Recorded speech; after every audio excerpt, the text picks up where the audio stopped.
We're so happy to be here with y'all in person with us again.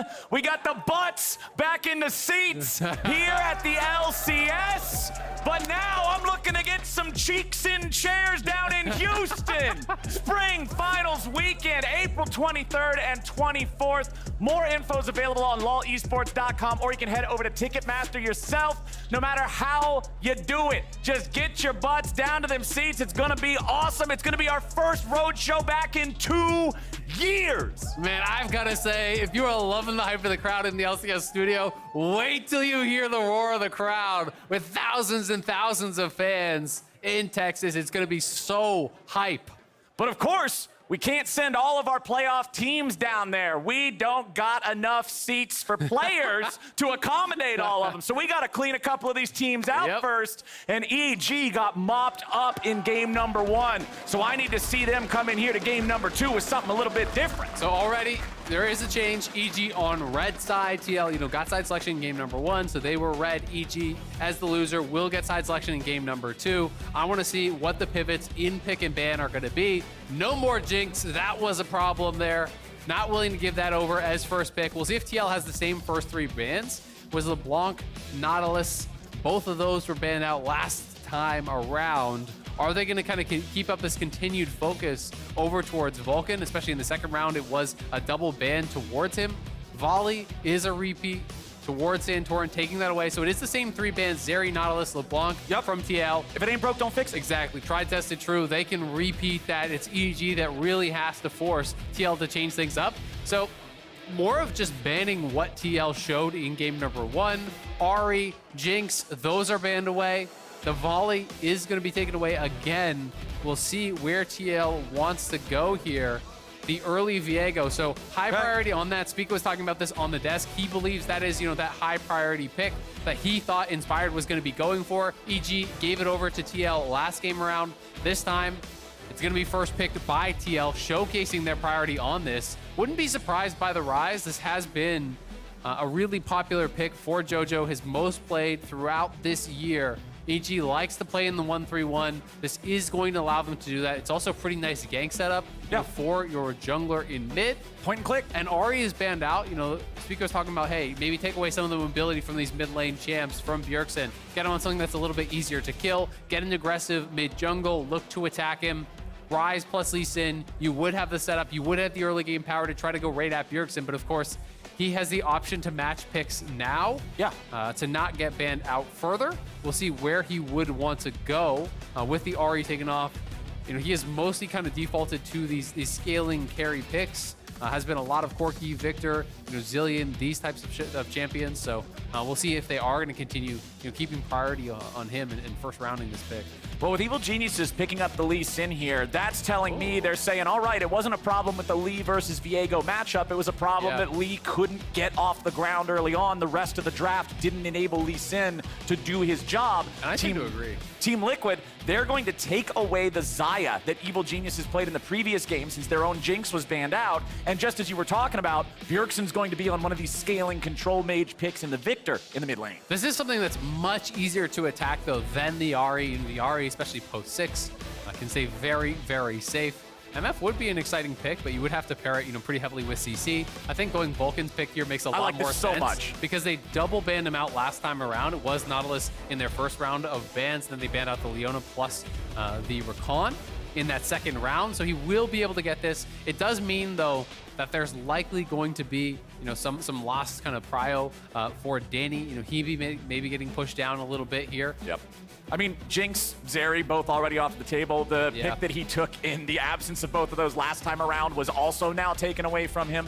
So I'm curious what he's going to play into this. EG, they're going to ban out the Tom Kench. They saw how aggressively Core wanted to play that in the lane, gave him some headaches in game number 1. It's interesting. I mean, EG is basically just banning out all the picks that TL played last time, right? It's 3 of their bans are just, kind of changing that strategy, saying, hey, these were all problems. We're going to take them away. Will there be another ban thrown towards Core, or will it be something targeting towards Bwipo, trying to ban away one of those safe blinds?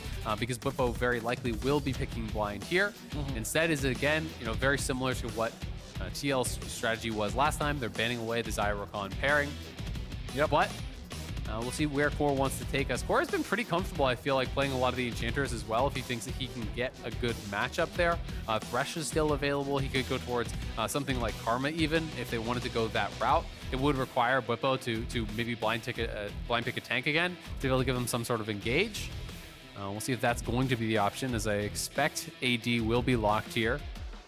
Banning out the Gnar from Team Liquid, even though Evil Geniuses will have the last pick, will have the counter pick, you would generally like to see something a bit more in your face than a Gnar would be. Yeah. Such a comfortable blind. But it's just not something that Impact really does. You know, Impact generally goes for these kind of solid picks, and it's going to be tough. So bringing out something new here. That's what we wanted. And that's what I wanted to see. They do have good lockdown to actually set up the MF ultimate, the bullet time there, set up for the Leona, the root from the Ryze to be able to hold these guys in place into that ulti is a very strong laner too, especially if you want to go the Comet route. There are a lot of different viable builds here. Okay, so it is going to be lots of engage again from TL. Okay. So they're just emphasizing scaling from mid and ADC, and they're going engage from support, from top. So Alistar for core. It's going to be a blind tank Gragas here for Bwipo. We'll see what Impact has in store to try to punish. Sylas would be a strong matchup into this. There's a lot of really good ults to steal. I actually love this as a 5th pick. Being able to take Alistar ultimate is one of the best ultis in the game to steal here. Oh, no. Okay, Graves. My sadness is immeasurable and my heart has sunk. I would actually love that pick. I'm a little bit sad we're not going to get it. Graves, much more of a comfort pick for him, but he does have a strong Sylas, and there's so many incredible ultimates to steal. But it will be, again, just playing the Graves top here, kind of similar to what he was trying to do last time, where he gets the push against the Ornn on the Gnar. It's very similar what you're trying to set up here.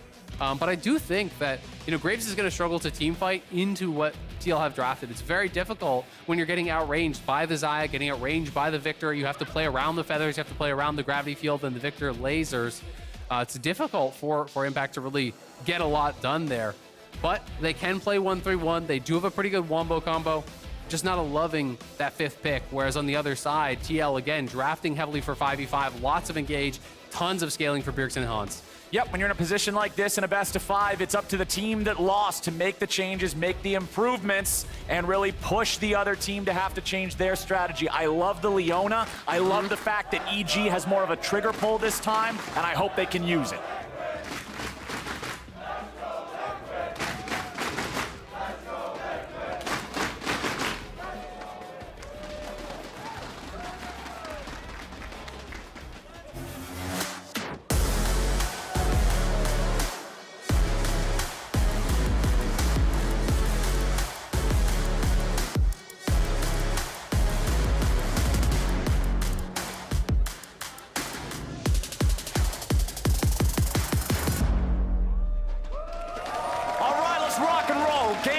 Number 2. Teams are on opposite sides this time around. Evil Geniuses coming out of the red corner. They've got the Leona there for more solid, hard engage later on in the game. That's one thing that we felt they were sorely missing in game number 1. Impact up here on the final pick of the draft, Graves. I'm going to need to see a lot of value out of that as well. Yeah, I think he's got to get a lot of value early, because I do think you're going to struggle in the later stages to have value in the team fights. You are this relatively short-range marksman.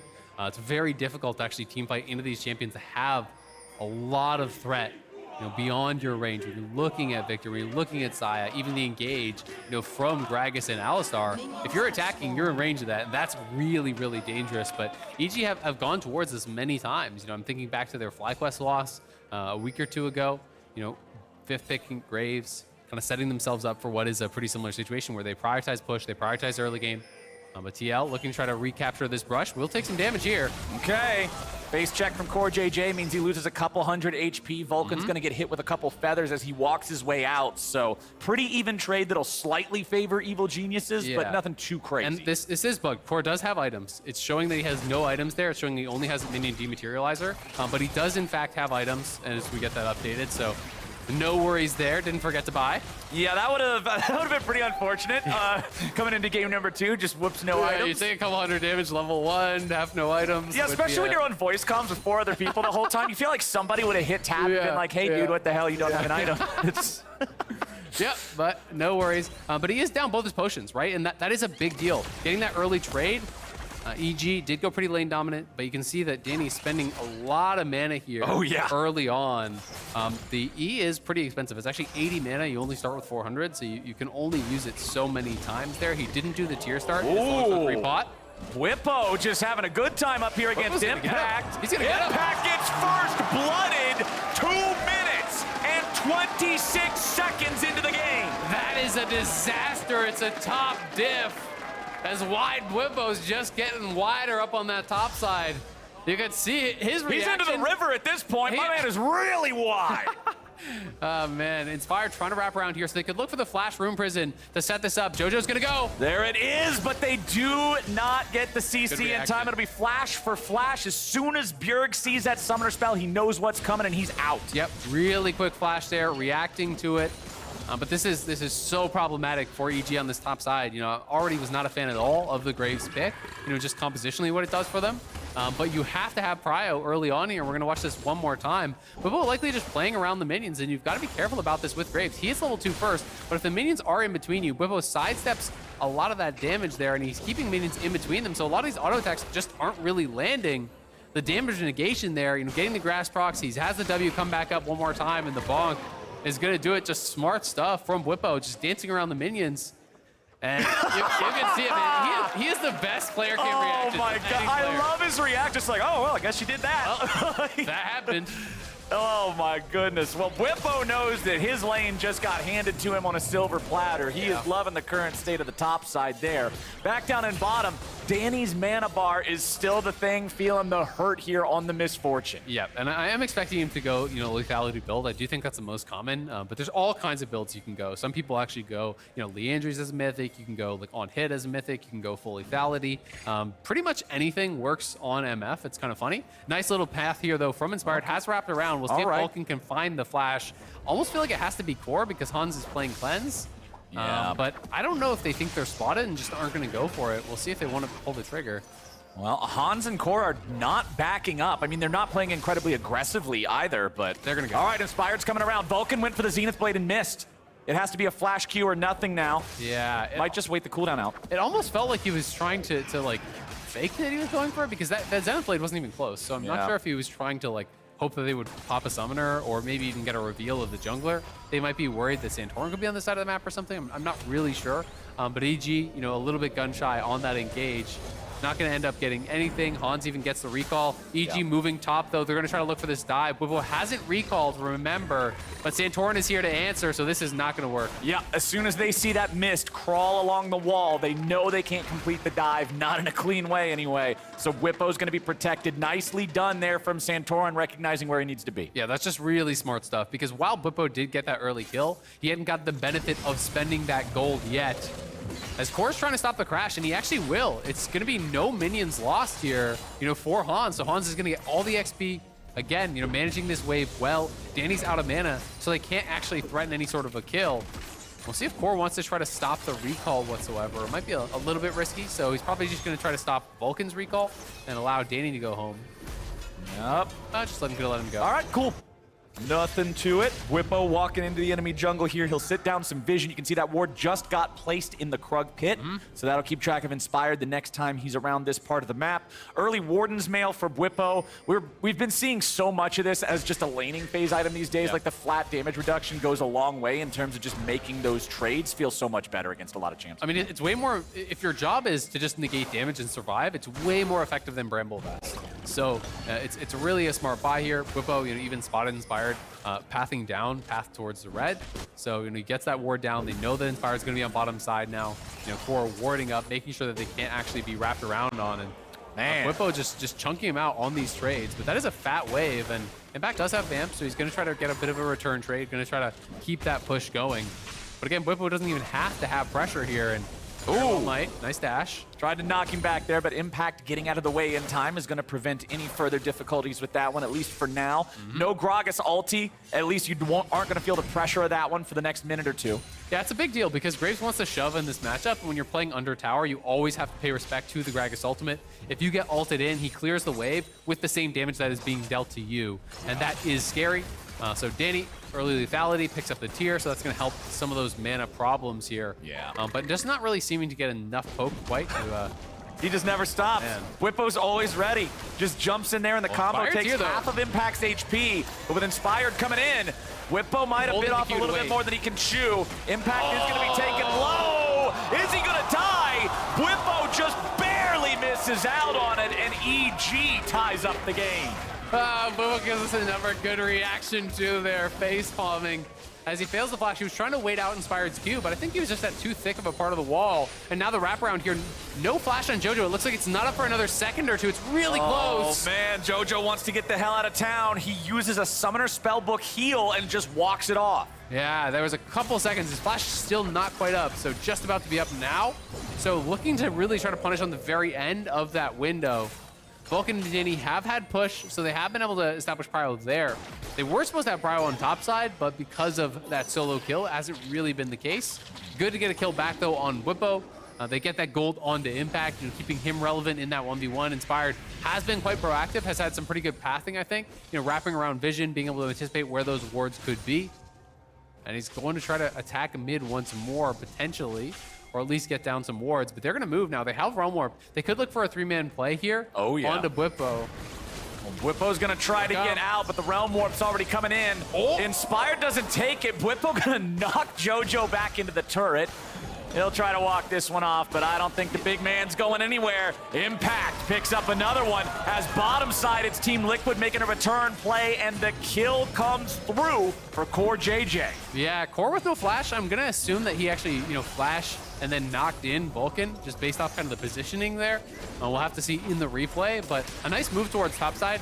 What that ultimate from Bwipo does get is it actually denies the kill or assist going over to JoJo. So you're denying some gold from the Ryze, which would be that main person they really do want to get it on. But great job by Inspired up towards top side a couple times here. Bjergsen now going to pick up the end of the wave, and then you just move Bwipo over towards mid to catch that wave. You push this out, and then you can swap it back after another wave or two, just trying to maximize that farm. Vulcan's coming down to see if he can stop got this no Drake spike. take. Oh, It just now came up. Yeah, exactly. He was waiting like 1 or 2 more seconds on it. So Santorin didn't have any issues with that one. Of course, you can just take the Heartbreaker over the wall. Vulcan can't stop that one with CC. So first Drake, not quite as slow as game number 1, about 1.5 minutes faster here, but still not anything that would resemble a Soul Rush. Yeah, absolutely. And I mean, again, TL are just kind of in their comfort zone. It's EG, I think, that it still have pressure on them to make things happen. And it's EG that are behind early, so Core likely just flash, knock him up, and then just kind of knock him into the team. And it's exactly what happened. He had the trample prep for the stun, so flashes in, Q knock up, land the stun, get behind him, headbutt him back in the team. Danny trying to provide a little bit of covering fire there with the ulti, but just a nice play from Core, punishing Vulcan, who was posturing pretty aggressively there. Yeah. I mean, you want to play aggressively as a Leona, right? Yeah. You want to be able to threaten your opponent to not want to walk forward, but then Santorin shows up, and if you're not ready for it... It's tough, right? It's easy to say, well, you got to play aggressive against TL because they have a scaling comp, and that is true, but the problem is TL are no slouches in lane. These guys are going to punish you if you misstep. They have their tools to be able to get that done. But if you're bot lane and you're looking at this, you drafted common MF, you're looking to get pressure early, you're feeling a little bit of that onus to make something happen as Vulcan, knowing top lane got solo killed, mid lane is down in farm off of some of these roams and good laning from Bjergsen, so there's some pressure to make things happen in this bottom side, but EG just haven't been able to get it done. Evil Geniuses, they are up in gold at least right now, so they got that going for them. The laning phase not feeling too bad. Impact already has his Immortal Shield Bow completed. That is your first big item completed on any champion throughout the whole game. Both of those kills going to him does a lot towards working for that. Immortal Shield Bow, of course, going to be the best option against very powerful bursts, so something like Viego trying to knock him down, Gragas burst him, anything like that. Look at all these TL members here. I'm not sure that EG realizes Core is here as well. Oh, they don't. No, this is bad news. Bears for jojopyun. He gets away. Inspired's coming in to try to help. Vulcan going to continue the chase now. Realm Warp's going to bring Impact into the fray. And is it Team Liquid that went a little bit too far? Killing spree over to Impact. Santorin and Bjergsen back on out. Inspired is low, and Bjergsen's going to make it a 1-for-1. Bwipo, can he find anything here? No, not going to look for it. Play is already over, but that was a spicy one. Yeah, back and forth skirmish there. EG didn't realize Core was in the brush, I think, so they were trying to bait out 2v2. Ends up being the extra man, but then JoJo kiting up towards Impact and Realm Warping in his top laner. was really big for them to be able to get a kill back here. Hans trying to look for the setup onto Danny. Nice little bit of poke, as you can see. Now that Q-Max does do a lot of damage. If you can connect with that, you get the pull through with the lethality. It is a lot of pressure here early on. Top side, once again, back to the constant trading between these guys. Low mana for both of them, so it's not like anybody has enough in the tank to go for a full 90% to 0 type of kill. Bwipo's just gonna back on away from here. You can see he's got his tier charged up about halfway. The same can be said for Hans. Danny a little bit further behind. It takes a little longer for Miss Fortune to charge him because she doesn't have something that's as easily spammable to get the cooldown on the tier constantly. Yep. But let's see if Inspired can find any sort of a play to make up here. He does walk over a ward. Tower. And yeah, I mean, they could just drop that there if they want to. Bwipo can't do much about it, but it's looking like they're saying, no, you know what? Impact is comfortable in this lane. He's fine keeping this going on a little bit further. Let's use Herald somewhere else. Yeah, they can go mid and try to get that gold in JoJo's pockets, but you've got to drop it somewhere here pretty soon because it is 13 minutes in. Plates are going to fall at 14, so it is just going to be drop mid. They're going to group around mid, try to get this shove. But they've got to have enough members here to guarantee that they do get that charge in. They have 3 members here, but TL are 3 members strong to defend. CoreJJ going in, wants to start off the fight, but it's not going too well. Core getting punished for that audacious engage. Evil geniuses take him down. Nicely done, EG. TL getting confident there, thought they could win out in the 3v3. They want to try to go in, make sure that EG can't push in for those additional plates, but they get the charge off. They get a kill as well. Impact. Does he have his E? Oh, it didn't knock him back because he was against the wall, so he should be able to E over. He should be fine. All right. Nice positioning from Impact. Hugging the bottom wall there made it so Bwipo couldn't really find the angle to actually knock him away. That's what he was trying to do. Well, now that Impact has survived that one, that means that Team Liquid doesn't have a counter punch at all for what happened there in mid lane. CoreJJ trying to make that play and getting punished for it. Turret plates are just now falling, and the state of the game as the early game closes is nearly a 1,000 gold lead for EG. And things are looking a lot better for EG in this one. I still think, if you're TL, you're feeling pretty comfortable, but it was looking like it was going to go really bad after that solo kill on the top side. But Inspired, deserving of so much credit, has been very proactive in the early game. Part of all 4 of their kills, gets up to the top side, gets Impact back into the game. And he's the beneficiary of a lot of those plays because he's picking up all the kills. He gets a lot of plate gold as well. So now he can really kind of function, as this pressure valve, as this person who's pushing in and constantly forcing people to respond to him while JoJo farms up. He can get out to those side lanes here pretty soon. And with no turrets taken down before the plates, now we're going to start to see those fall as well. Invade coming through from Evil Geniuses. The Realm Warp's going to bring him over the wall, but CoreJJ goes back the other way. He's still locked down, and it's beef for dinner. EG's eating good. Special delivery. Core goes down again as the Realm Warp coming in, taking him out. Top side, Bwipo again. Just trading into Impact here, constantly trying to put the pressure on the Graves. Santorin's coming up. Bwipo continuing moving forward, almost has the ulti ready. The cooldown's not quite there. Impact trying to get himself away and outplay underneath the tier 1. Santorin's taken low, but it's only Impact who falls. Yeah, but Vulcan roaming up there just a little bit too late. They're trying to look for a wraparound here on Hans, but he does have Cleanse Flash and ulti. It's a tough one to make happen. Nice kick coming up from Inspired. All right, Hans dropping the ulti there. Flashes away. Bullet time. Not enough time inside that AoE, so Hans can walk it off. It does cost the ult. It does cost the flash. Cleanse is still there. I like the attempt from EG. This is not a team that was broken or demoralized by that game 1. They seem ready to go here with the changes in game 2. Inspired is having an incredible game, I think. All things considered, he has been looking so good in game number 2. He has been their hope. All 5 assists to his name, forcing out the flash, forcing out the ult there. Hans didn't want to commit the ult early. I think thought he would be safe. But as he realizes the position, he ends up having to use that plus the flash. Yep. And now EG threatening a wraparound here, so TL will be giving up this top lane tower. No one to respond to that. They'll grab their second Herald. TL will try to push in on bot side and make a response there. As you can see, on the map, we're seeing Graves get pushed out. They're trying to kind of shove him off this tower as Bwipo looks to push in. They do take that top tier 1, and we'll see how much TL can get back as a response. This is the entirety of Team Liquid in the bottom side jungle of EG. There is no way for Impact to try to fight this. He fires off the ulti, just seeing if maybe he can stop the blue steal, but it doesn't work. It's still handed over to Bjergsen. And now Team Liquid is going to continue putting the pressure on down here, keep the wave shoved up. Bjergsen will poke at Impact however he can, but it's JoJo up in the top side doing the same thing to the tier 2. Exactly. JoJo never stopped pushing, so it's actually really good. And you look at the tier 1 mid, that's one auto. You know, that can just be knocked down easy peasy. You can just walk up and backdoor auto that a couple times.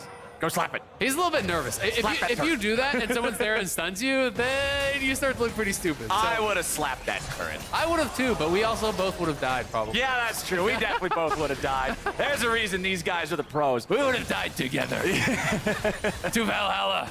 We'll see if they can push up though, looking to try to knock that down. And they still have Herald. So, you know, if you can take down mid tier 1 naturally, use Herald bot, you get all of those outers down. That would be really nice to get some more gold in their pockets to try to set up the fight for this next dragon. EG laying a trap here in Tri-Brush.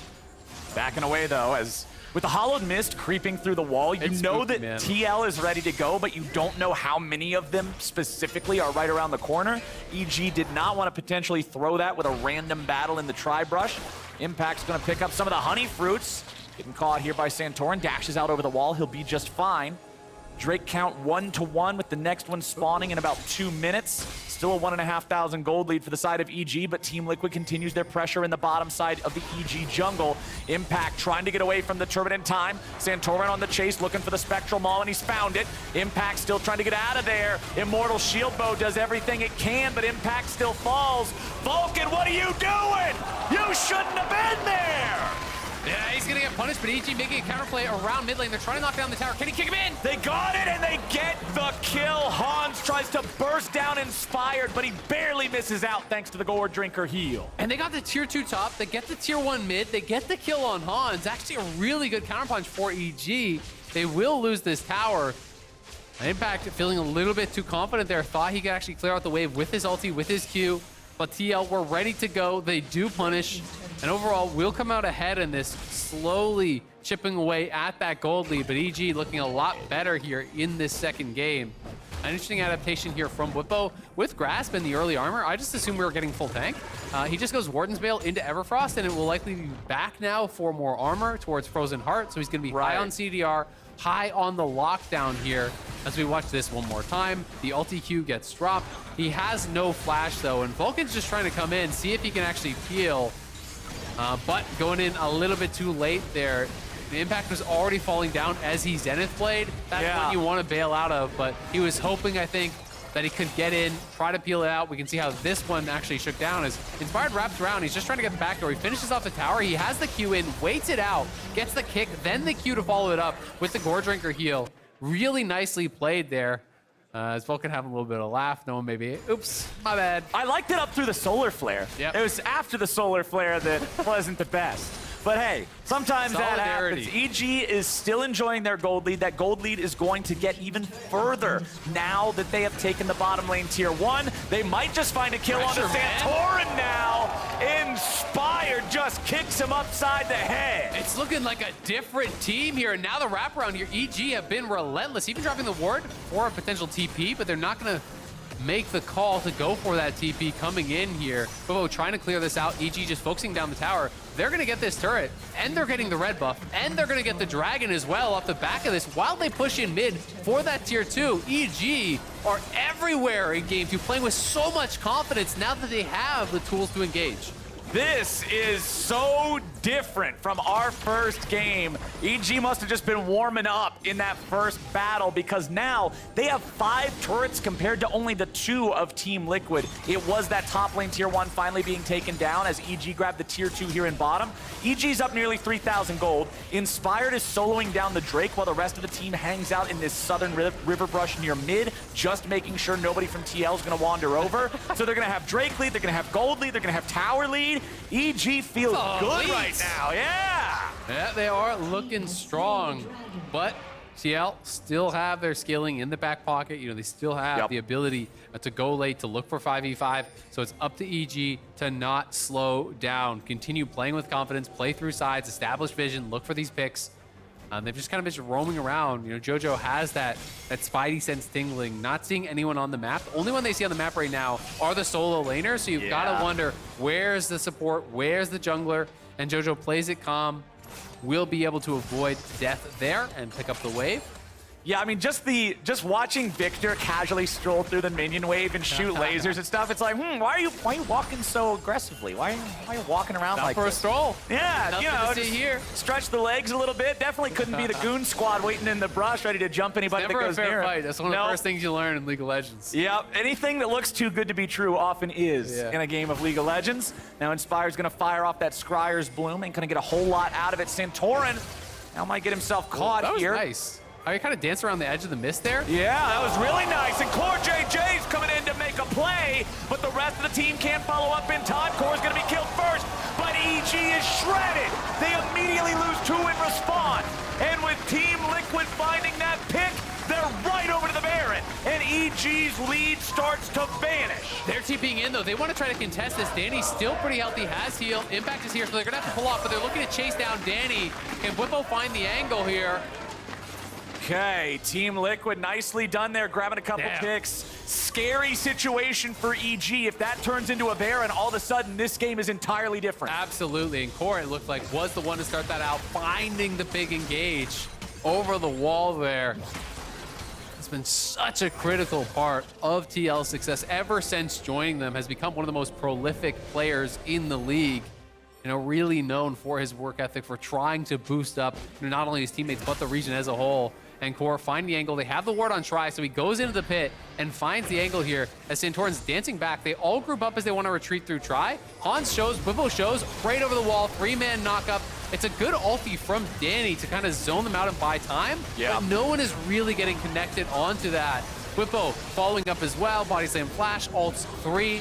Danny flashing back into the Baron pit was smart though, gets out. You see a little fist bump there from Core.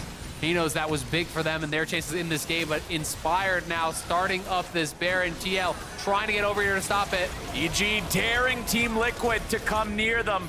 The bullet time over the wall forces the retreat, and now Team Liquid's looking to strike back. It's Bwipo soaking the damage. It's Bwipo already down. Santorin dead next. EG, they'll get 2. They lose Vulcan, but they've killed the enemy jungler, so they're right back onto the Baron. They lost Vulcan, so the turn is not that strong here. Can EG actually pull it off? TL looking to go in this 3v4. They want to try to stop them. EG just want to finish Baron with Smite. CoreJJ has no ulti. If he goes in, he's not getting out. Bjergsen and Hans Sama have plenty of damage to follow it up, but the timing's got to be right. Low. EG is losing a lot of health as they're trying to take this down. They won't be able to complete it. Inspired needs to get out over the wall. He goes for the Sonic Wave. There's not going to be a resonating strike. The Baron's down to 3K. Core goes in. Danny's on a killing spree. There's no smite, the early smite had to be used. Inspired goes back over the wall. The Baron's at 2,000. It is a 1-for-1 trade and no Baron. On a knife's edge is this game. TL holding them off in the 3v4. EG, they wanted to try to push TL out, but TL, no, you are without your support. You don't have a really good turn here. And if you overcommit, you'll get burst down. Bjergsen stepping forward, poking them away with those lasers. Core goes in to stop the rush of the Baron. They knew they could force out this early smite. Once that had been down, there's not really a lot here that Inspired can do. He flashes out of the pit. Danny and Impact just kind of skirmishing back and forth, but TL got the job done. They get a kill. They stop the Baron. That was so close to swinging this massive lead in EG's favor off of the earlier Santorin pick. Game number 2 is delivering. This is hype. Game number 2 is delivering. This is what I want to see out of playoffs. You can see we're seeing some powerful defensive itemization coming out now. Maul of Malmortia is completed for Inspired. Guardian Angel on Santorin. Hourglass has been up for a while now on Bjergsen too. Everybody's getting ready. Bloodthirster for Impact. So 2 big lifesteal items now. Bwipo's over the wall, but he's on top of a ward. EG knows that Team Liquid would be looking for that angle. The mid lane tier 1 turret will finally fall. That is only the 3rd turret of the game taken by TL. Yeah, and TL, they want to set up for the Dragon, but it's actually going to be a counter Baron here. They're going to try to pull them over. All 5 members of TL are coming to this. Will EG commit to it? They have the ability to turn, but this is so risky. They're still doing damage. Impact can just lifesteal tank it with Bloodthirster and Immortal Shield Bow. Impact's lifesteal tanking just fine, not really feeling the hurt out of that one, but as Bjergsen starts firing lasers over the wall, Look at Ryze. Impact's Ryze is not gonna feel so good. Impact finding a little bit of damage onto CoreJJ here. jojopyun is on that left flank, but Team Liquid back away before he's really able to collapse. Bwipo's gonna walk over and see the control ward placed down. Inspired is in the back of the pit, taking damage from Baron. They don't want to have him doing that for an extended period of time for no reason. Impact jumps right back in now, and again, he'll be soaking the aggro. They don't the see two Jojo! lifesteal items! jojopyun's ready to go, and Bjergsen survives with a nice use of the stasis. Santorin's at 200 HP. Inspired is forced back, but Impact finds an ulti to continue to pressure the health bars. Realm Lord. Inspired will zone Bwipo away. Vulcan looking for the Zenith Back to blade, the but Baron. won't find it. And right back to the Baron goes EG. Impact can tank this forever. Ding, ding, ding, round 2, fight! TL showing up. EG straight back to the Baron here. They pushed him back, but it's a TP coming in. I think at some point EG are going to be forced to bail out here, but Inspired now potentially on the flank. Inspired does have his kick, and he's looking to wrap around here. Remember, Bjergsen has no Zonias and no flash. Han still has an ulti though, and now Team Liquid decided they want to go for the fight. Impact's going to be taken low. Vulcan's nearly killed. CoreJJ going to be focused by Evil Geniuses. Inspired jumps in. Danny goes on a rampage, and Inspired goes golden. Back to the Baron. gets one for nothing, and everybody else is so low, they have earned their prize. They're gonna get it. These Mad Lads would not give up on the Baron. EG fighting their way out of this situation. TL will grab a dragon, but oh my god, the tension has been 5 minutes straight of Baron fights. You can have that dirty old Cloud Drake. They don't want it. They want Baron, man. Evil Geniuses in what can only be a beautiful waltz of a Baron dance back and forth will succeed in a way that they did not look like they could in game number 1. They are reinvigorated in game 2. This is what you need to see. You need to commit to your game plan, play with confidence, draft engage. They have done that. And again, you know, this is one of those situations where this could have even potentially gone worse. Look how far back Bjergsen is playing, knowing that he has no flash. The Q there missed from Inspired, or it could have been an absolute disaster if he actually gets in, you know, finds that kick onto Xayah, because Xayah had no ulti. But then the second one does connect into the middle, popping the stasis there to immune any sort of a feather caller there. The pullback, try to not get burst down. But Jojo, in the earlier skirmish, that flank was so critical. When he pops out of the brush on top of Bjergsen, that really is what forced TL to start playing more defensive. Because after that, Bjergsen had to play so far back with no Zonias, no flash. And it forced TL to really show the respect that allowed EG to grind them out. But now potentially a wraparound here will be okay. All right, he's all right. Santorin jumping in there. There's no one's other on follow-up, Jojo, though. really. Look at top. All right, Jojo's putting the pressure on top, but down here in bottom, the engage comes out, and Vulcan looks for Bwipo. He's not tanky enough to survive a 12 gauge to the face, and Impact gets him. It's all starting to fall apart a little bit here. You get a pick on that bottom side. That's your weak side. 4 members bot there. You know, you're worried about that 5v4, but Hans went mid to push out, so they knew it was going to be a 4v4. They look to engage. They kill off Bwipo. Up on top side, Jojo just keeps on pushing and is able to get some damage down on that tower, shove that in. They get an inhibitor through bot so they can actually just get back out on the map here, try to play through 2 lanes, play through mid, play through top. There's still a full minute left on that Baron buff. EG is in such a powerful position. They just need to close this cleanly now. Yeah. No silly mistakes, no excessive aggro, no random yeeting the game away for no reason. As long as EG can stay cool and play this out like they have for the first 30 minutes, they've got this. If you do not eat, you can't compete. Exactly! If it's a rhyme, it has to work, right? Mid lane, CoreJJ, he's getting caught out yet again. Ulti's gonna keep him alive for now. Inspired tries to jump in there, nearly kills him off. Close isn't enough, but they take the tier 2 turret. But look at the waves. The supers are coming in bot. They're crashing mid and top. They're trying to do it all at the same time. 3 waves of pressure as people start to answer the supers through bot, which are going to get Baron up by Inspired. It's going to get very, very difficult. We'll see if EG can make anything happen on this mid wave. This will be their last wave of Baron pressure. Inspired threatening the wraparound here is behind Hans, but I don't think EG are in a position to really dive. So They'll take a little bit of damage by their nexus, you know, maybe from that super minion, but I don't think EG can actually crack any more towers. I love the fact that they used every last second of the Baron buff, though. Evil Geniuses were not willing to let any of that go to waste. Sometimes teams will back off with 30 seconds left or something, but not EG. Jojo having a flash out there. That cast definitely would have hurt a lot more if it knocked him back into the turret. Would have put the brakes on their War Machine, but the mid lane tier 3 turret and the top lane tier 3 turret are barely hanging on. Bottom Nexus turret's half dead because of that super minion pressure you already mentioned. Impact is unafraid, staring Jojo 4 can TP dudes back. down in the mid lane. He's He don't care. They just now want to you keep this got going. the tier 3 down. Evil Geniuses continuing the pressure. Impact getting away from Santorin, whose Viego is only a shadow of what it was in game number 1. There comes bullet time. Santorin stays alive with a stasis, but for how long? He's dead. Inspired, being damaged now by the Chaos Storm, but he won't be taken down. All 3 inhibitors collapse for Team Liquid, and EG looks for more. They've got themselves a 5v3. They've got themselves a Nexus turret. Impact's gonna be headbutted back into the fountain, but he escapes the laser with a flash. Bjergsen's got nowhere to go but the back of a hearse. Bwipo's gonna fall next. They're just gonna clean everybody up. Ladies and gentlemen, we got ourselves a series. EG take game 2. What a performance from EG, bouncing back after a brutal game 1. Inspired was everywhere in that game. Such a good performance out of the EG jungler. Getting Impact back into the game after that rough early start, gets solo killed, Inspired multiple trips up towards top lane. Really, really efficient with his ganks, finding so much success across the map. And EG, with Vulcan playing engaged, just looked like a completely different beast, able to pick the fights that they wanted.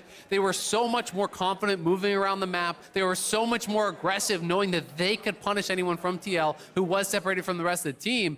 And even the confidence that they had around the Baron to actually know that they could continue just lifesteal tanking that with their Graves. Their Graves is playing Shieldbow plus BT. You have the build to just infinitely tank the Baron. And they just kept going back to it, knowing that they were whittling down TL's resources until they could finally secure it. And they basically ended the game with that Baron, even though the Baron buff expired. Like, they just never paced. They just kept going. Right, they just kept going. That's what I was saying. You know, oftentimes we'll see teams that have a Baron. Oh, there's 20 or 30 seconds left. Okay, let's go ahead, reset, shop up.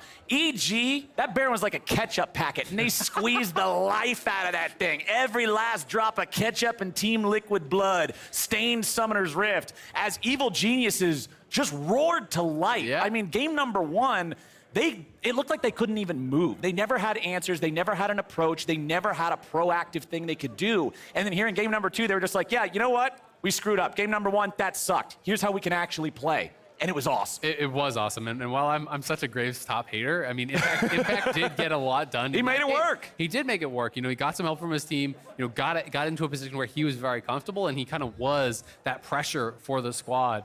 It's starting to feel like Red Side might end up being really, really important in this series. That is indeed something to keep track of. Evil Genius is battling back to even up the series, and now we're going to join the State Farm analyst desk to see how they got it done.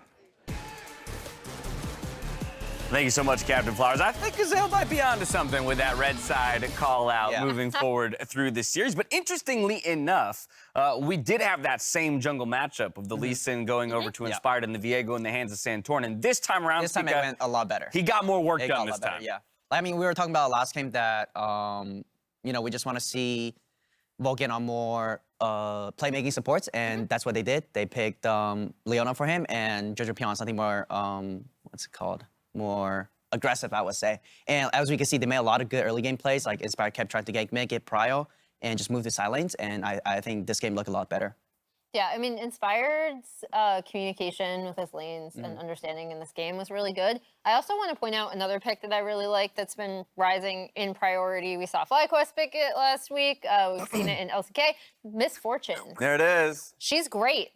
And I'm glad that we're seeing, obviously, the Xayah on the opposite side, too, also rising in prio. But I really liked the MF pick in this draft. It definitely eased my concerns of just about range in the comp.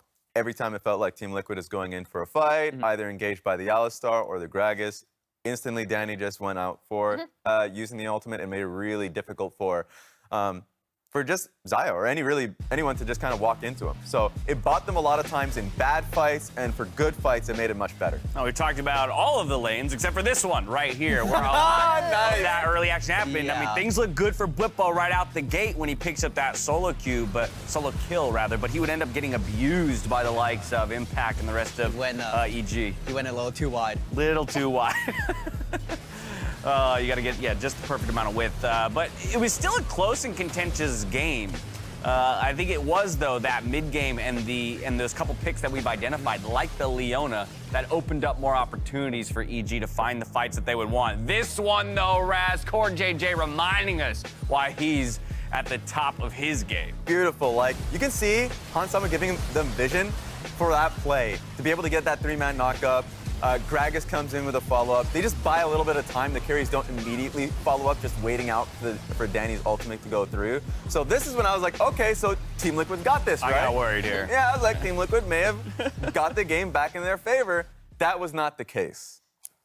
No, definitely not. And in just a bit, we will break down a little bit about how EG was able to secure the win in its totality. But I do think at the end of the day, we're looking at a matchup where those compositions are going to be increasingly important. And the way that draft continues to warp as we go forward, I think is going to be, in a lot of ways, the decider. Yeah, I'm just interested to see what side TL picks next, because I felt like the Viego was working great for them, actually. They had a decent lead early game, but I felt like they just played poorly mid game, which led to EG. You know, EG honestly played mid game better than TL, in my opinion. Their side waves are really good. Their Baron start was great. Yeah. And they got a lot of gold lead off of that. So I'm just curious to see what the Viego part is going to be like next. Yeah, I wonder. And it kind of reminds me of the interview that we just saw yesterday with FBI and Huhi about how they thought these two teams were pretty close, right? Because this was an example of Evil Geniuses playing their game, like Spica said, like Vulcan on his engage option, and then just generally them picking and forcing fights. Inspired was incredibly active. So like, these types of things is finally what we're seeing now from them in this series, and they're able to get this win. So now Team Liquid registering that. This is probably going to be the face of Evil Geniuses through the rest of the series, so they need to be ready. Now, Emily, we started the day talking about the veteran lineup that Team Liquid has, and you know, how that might aid them in stepping back on stage in front of a crowd, yada, yada, yada. We just got to look at Impact, though, and that's somebody that I think might have been overlooked a little bit coming into this series, both from that veteran aspect, but also from the perspective that time and time again in the LCS and throughout his career, we've looked at Impact in the regular split versus Impact in the postseason, right? And he just seems to unlock another level when he gets there. Got a glimpse of it with the Graves here. I wonder if he might actually end up being a difference maker in a number of ways in the series today. Well, the interesting thing about Impact in this game was that he got solo killed early, right? And it's just like, whatever. Like, it does kind of mess up the way you do want to play that, because ideally, as we said when we were looking at this matchup, like, oh, you kind of want Graves to be like proxy farming at a certain point because he has so much shove in that lane. And he was still able to recover. I think Impact's mental just seems like unshakable. So if you do have a player like that on your team, I think it's always a benefit in playoffs. Like, and we have seen him carry through playoff scenarios. So I think today was just another game of like, hey, the lane didn't go his way. He made a few mistakes, and it still ended up fine. In the battle of unshakable top laners, because I'd probably give that same moniker to Bwipo in a number of ways. True. I guess the series will go to whichever team doesn't shake first. Exactly. You see the top laner. You see either of those top laners twitching on stage. Oh, wrap it up. They're There done. it is. Bwipo from, like, formerly from Fnatic. We were making, I am on a mountain at all times mentally. So, like, pretty funny that both of them just have incredibly sturdy mentals. So it just feels like this series is going to be decided through mid-jungle, right? Yeah. A lot of it. The fact that Inspired was online alongside jojopyun, the first early gank didn't go through properly. Like, it didn't actually get executed as well as they would want it to. But that didn't stop them. They just kept at it. Kept so, going out. Exactly. So that's the way they win their games in the regular season, and it seems like that's something they're just going to keep at it right now. All right, I got your answer for you. TL selecting red side. Boom. Okay, so we're back to the game state of game one, which TL was able to pick up. So far, Red Side's 100% win rate. 100% win rate. 100% win rate. But I see. what would you, from either perspective, look to change here? Because you beat the Lee Sin in game one in his Yeah. first pick. You lose to the Lee Sin. Not that the Lee Sin wasn't necessarily the reason, but like, mean, what do you look to change? Feel like Ryze is actually the bigger factor. Okay. I feel like jojopyun couldn't really do anything as a colleague game one, and he had a lot of impact as Ryze game two. He's Okay. able to play silent more. Ryze can kind of sooner engage, right? So I just want to see Ryze 1P from EG, and then just pick Lee Sin, pick Viego, both is fine, and just go from there. And yeah, since TL has a little bit of a buffer, if we're just talking about, taking a chance in the draft, kind of reminds me of Jizuka in the sense that, like, I wonder how Evil Geniuses react if the Ryze was banned. Because we've seen the Syndra from him. I think the Syndra is probably his next best pick if we're just talking about jojopyun. But I think force them onto that pick, see how they play around it, because they would probably be playing a lot more front to back, which they haven't played in this series. They're far more, wanting to play side lanes. So that'd be a good test for Team Liquid to see how Evil Geniuses can play in that setup. All right, well, 1-1 is the score line. Already making liars out of Spica and Raz for their 3-0 predictions. Emily, the only one alive in this one. We'll see if it holds true as Team Liquid look to strike back in game number 3 against Evil Geniuses. But before we get to that, Spica sat down with Huni to share a meal and a moment between teammates in our Grubhub Taste of Local. So Huni, what do you usually do after like a game day? I mean, after the match, just share the meal, debrief like what happened today, and it's like be ready for like prepare the another week, like those kind of things. Definitely helps boost like the morale a lot, where it's like you're just with your teammates, you're just eating together, and it just helps, with everything, honestly. If you're gonna deliver, what is your favorite food? It's fried chicken. Fried chicken? Korean fried chicken? The Korean fried chicken. I love Korean fried chicken. You know what is coming. I got it for you, man. It smells so good. It smells so good. Honey garlic. That's my favorite. Huni, slow it down. No one's, it's all you.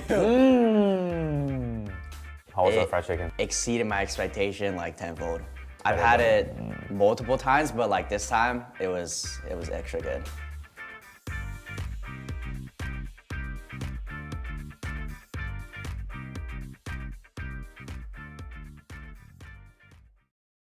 Should I go with my main? Why not try something new? Something cheesy? No, something spicy. Just hurry up and pick your Grubhub order. Done. Champs like starting. Here we go. Let's go! Guys, we are in this. On time, lowest price, or we'll make it right. That's the Grubhub guarantee.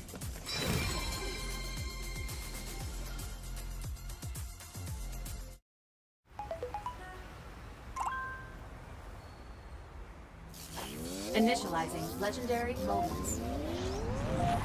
Take a look while you can, because if you blink, you'll miss it. I'm sure you've heard the news. Gold, gold, and more gold. Here comes the big play. Oh, that's perfect timing. You can see this one coming. They get what they need. They got the mid. They got the support. They got the top. Are they gonna give you some fun League of Legends? Yes, sir! Yeah. Welcome to the LCS. FTX, official cryptocurrency exchange partner of the LCS. Sequence complete. What is going on? I can't afford streaming anymore, so. Sure you can. State Farm has rates that fit your budget. Oh, good. Because some true crime would be nice. Like a good neighbor, State Farm is there. Call or click to get a quote today.